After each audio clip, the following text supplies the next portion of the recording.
আমি আমাদের চোখের পানি তাদের কোনো প্রয়োজন নাই, আমাদের মায়া কান্নার গাজাবাসীর কোনো প্রয়োজন নাই।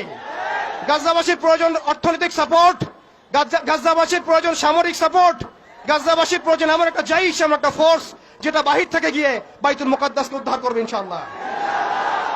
আর আপনারা ভবিষ্যৎবাণী শুনে রাখবেন, ইনশাআল্লাহু আযজা ওয়া জাল আল্লাহ রাব্বুল আলামিনের এই বান্দাদের মধ্যেই এমন একটা জাইশ, এমন একটা দল আল্লাহ পাক সৃষ্টি করে দিবেন ইনশাআল্লাহ। যেই দল, যেই জাইশকে পৃথিবীর কোন সেনাবাহিনী থামাতে পারবেন ইনশাআল্লাহ। শেষ পর্যন্ত তারা বাইতুল মুকাদ্দাস মুক্ত করেই ছাড়বে ইনশাআল্লাহ। শুধু সময়ের অপেক্ষা। তারা আমাদেরকে অপশন দিয়েছে, হয় আমাদের দাস হও, না হলে মরো। শেষ কথা, তারা আমাদেরকে অপশন দিয়ে দিয়েছে, হয় আমরা তাদের দাসত্ব করব, না হলে মরবো। আমরাও বলে দিচ্ছি, আমরা দাসত্ব করব না। আমরা হয় শহীদ হব, অথবা স্বাধীনতা ছিনিয়ে নিয়ে আসবো ইনশাআল্লাহ। হয় আমরা শহীদ হব, না হলে স্বাধীনতা ছিনিয়ে নিয়ে আসবো ইনশাআল্লাহ।